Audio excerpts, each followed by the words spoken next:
Hey folks, this is Vince with Dad's Gaming Addiction, and today we're going to quickly check out Castlecraft.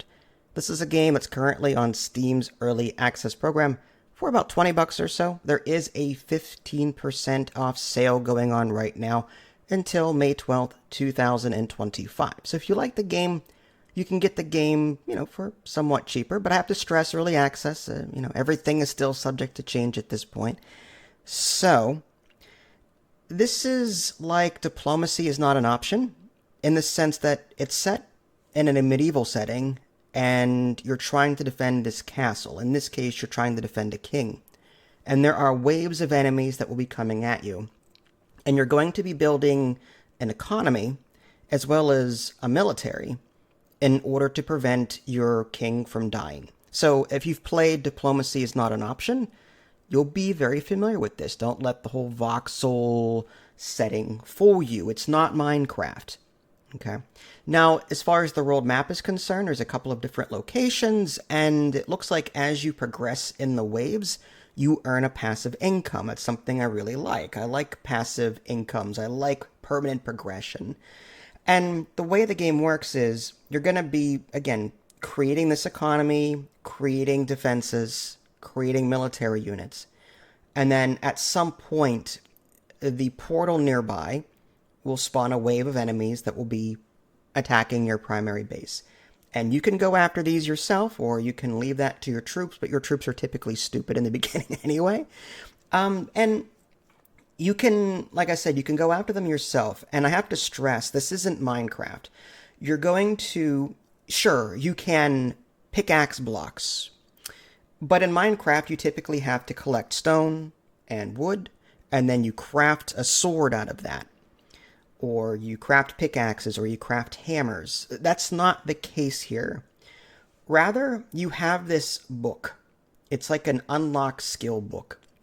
And you spend gold in order to unlock the ability to do things. If you want the ability to delete something in the environment, like recycle one of your walls, that's an ability you pay for, and once you unlock it, you can put it on your toolbar. If you want the ability to use a pickaxe, or if you want the ability to use a hammer, then you'll have to pay for that too. And how do you get money? Well, you defend the king. When you're successful in your wave defense, the king rewards you with that money.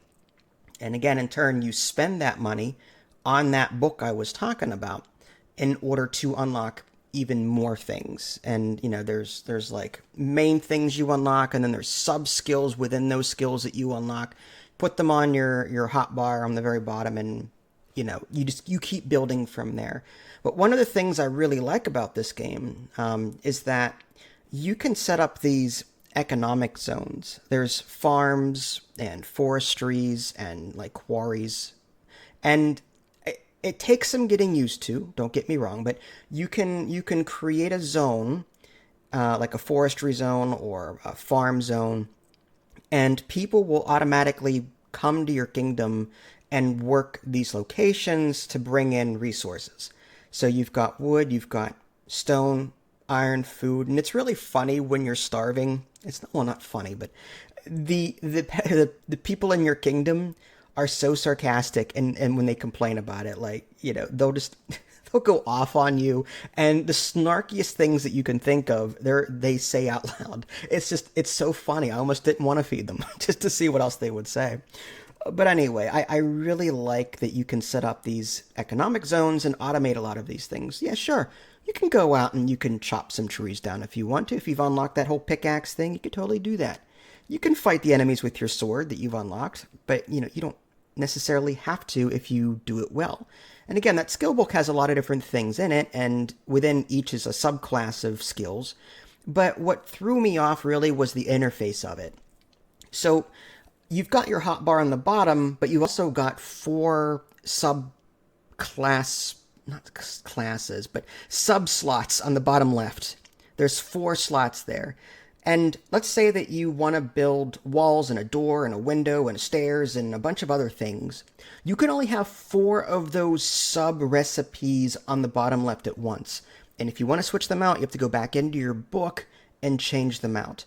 That is what I found to be the most annoying It's not a dedicated build menu where you can pick between, 50 different things and pick the one you want and do it. No, it's more of a, you go into the skill book, you pick 4 of those recipes that you want active right now.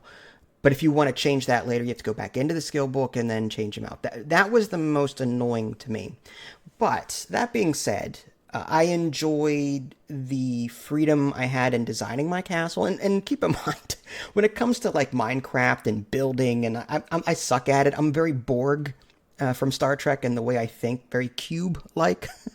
So, like, I don't have a whole lot of creative sense in that regard, but it's still fun. Like, creating a castle that surrounds the king to protect him, creating, like, I don't know what I created, some kind of, like, mounted tower wall. I don't know what I created, but I have some archers in it.